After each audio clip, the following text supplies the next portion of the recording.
Bonjour à tous, je vais vous présenter dans cette vidéo la méthode qui consiste à calculer et utiliser une probabilité totale.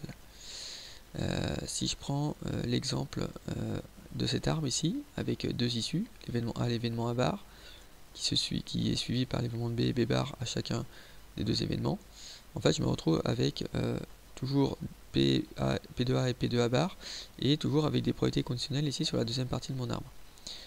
Si je veux calculer P de B par exemple, P de B, en fait ce qu'on appelle une probabilité totale, c'est-à-dire que P de B il n'apparaît pas sur mon arbre. J'ai que les probabilités conditionnelles, P de B il n'apparaît pas. L'événement B apparaît à deux endroits. Et donc comment atteindre l'événement B? En fait, soit je fais A et B, soit je fais A bar et B et B. C'est-à-dire qu'en fait, la probabilité B, c'est la somme des deux probabilités P de A inter B et P de A bar inter B.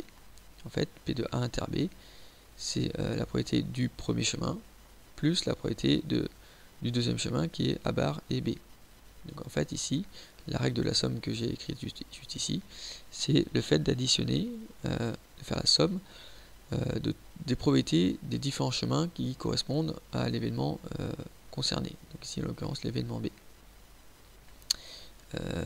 P de A inter B, je l'ai P de A inter B ou P de A bar inter B dans la vidéo précédente, ce qu'on appelait la règle du produit, c'est-à-dire qu'on multipliait les deux probabilités qui sont données, qui sont indiquées sur mon chemin.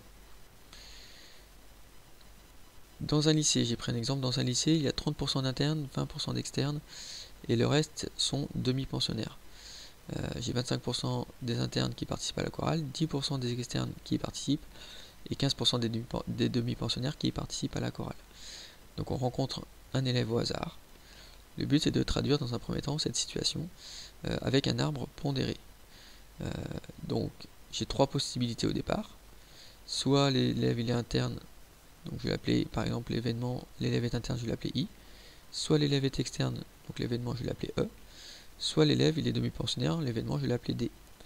J'ai un quatrième événement qui va être le fait que l'élève va participer à la chorale ou non. Donc si par exemple l'élève participe à la chorale, je vais noter l'événement C. Et donc C bar, ce sera l'élève ne participe pas à la chorale. Donc comme je disais, j'ai trois possibilités. Soit l'élève il est interne, soit l'élève il est externe, soit l'élève il est demi-pensionnaire. Donc ici j'ai trois branches. Donc ça peut arriver, on peut avoir deux branches, trois branches, quatre branches, voire même plus.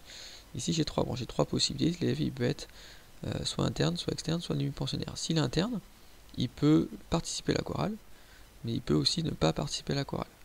Même principe, si je rencontre un élève qui est externe, soit il participe à la chorale, soit il ne participe pas à la chorale, et même principe pour l'élève demi-pensionnaire. Donc là, j'ai mis en place déjà mes branches et mes événements. Maintenant, je vais indiquer mes différentes probabilités. Quelle est la probabilité que l'élève soit interne? J'ai 30% d'élèves internes, donc forcément j'ai une probabilité de 0,3. J'ai 20% d'externes, donc forcément j'ai une probabilité de 0,2.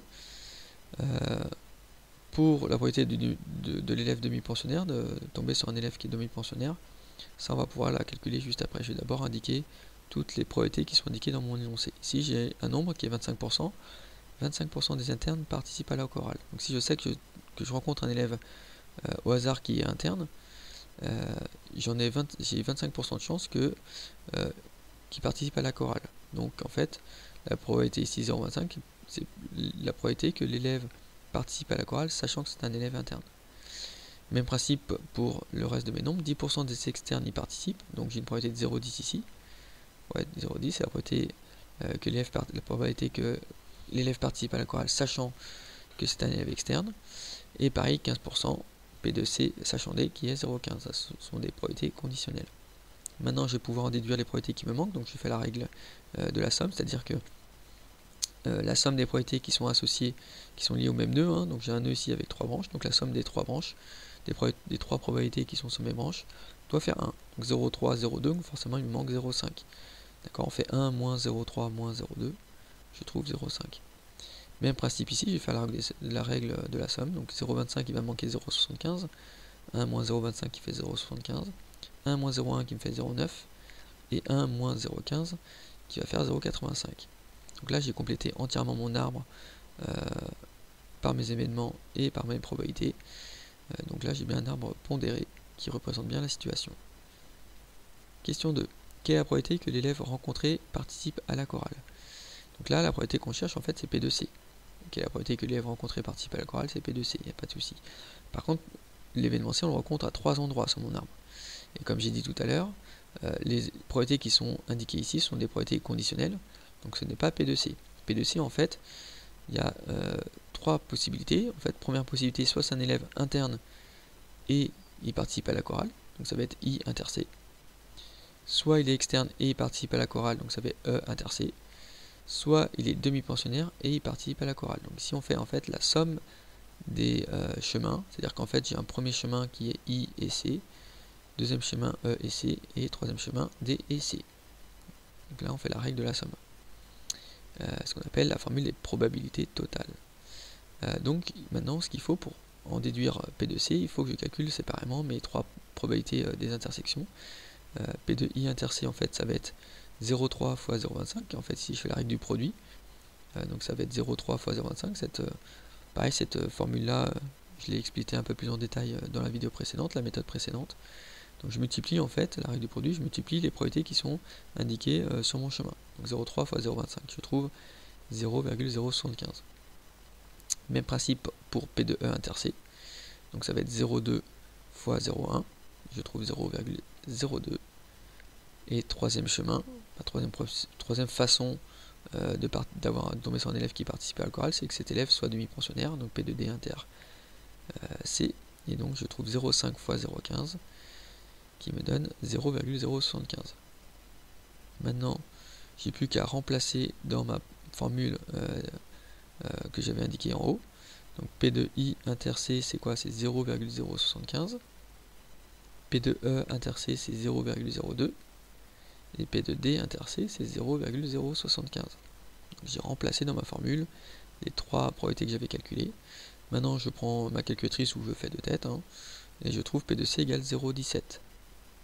Donc ça, 0,17, c'est la probabilité que l'élève rencontré participe à la chorale. Si je rencontre un élève au hasard, j'ai 17% de chance que cet élève participe à la chorale. Vous voyez que le 17%, le 0,17, il n'apparaît nulle part dans l'arbre. Question 3. Sachant que l'élève participe à la chorale, quelle est la probabilité que cet élève il soit externe?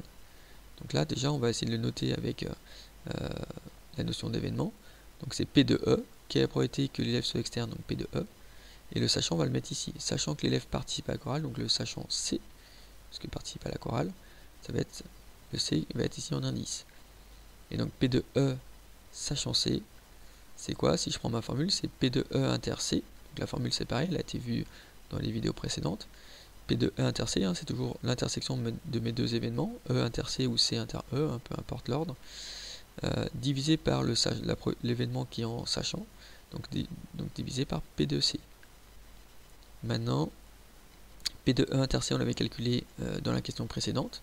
Donc en fait, ça correspondait à mon chemin ici, E et C. Donc ça va être 0,2 fois 0,1, on l'avait calculé, et on avait trouvé 0,02. Pour P de C, c'est 0,17. P de C, en fait, on l'a calculé, c'était le but de la question précédente. P de C, en fait, on a trouvé 0,17. On avait trouvé 17%. Donc je ne refais pas tout le calcul, évidemment. Donc le but de ma probabilité totale ici, c'est d'aller un petit peu plus loin. C'est d'utiliser cette probabilité totale pour calculer une probabilité conditionnelle. Et cette probabilité conditionnelle, en fait, elle n'apparaît pas dans l'arbre. P de E sachant C n'apparaît nulle part dans l'arbre. Ici, j'ai P de E. Et ici, j'ai P de C sachant E, qui ne m'apparaît que P de E sachant C. Donc P de E sachant C n'apparaît nullement dans l'arbre. Donc le fait d'avoir calculé P de C dans la question présente, ça me permet d'aller un petit peu plus loin et de calculer une probabilité conditionnelle qui n'apparaît pas dans l'arbre, ce qu'on appelle l'inversement du conditionnement. Donc ici, je remplace P de C par 0,17. Et donc ça me donne 0,02 sur 0,17. Bon, je peux prendre ma calculatrice et je trouve 0,12. Ça veut dire que la probabilité que l'élève soit externe sachant qu'il participe à la chorale, cette probabilité-là est de 12%. J'ai 12% de chance de tomber sur un élève qui participe à la chorale, sachant qu'à la base, je sais qu'il est externe. J'espère que vous avez compris comment calculer et utiliser une probabilité totale. Merci de m'avoir écouté, à bientôt.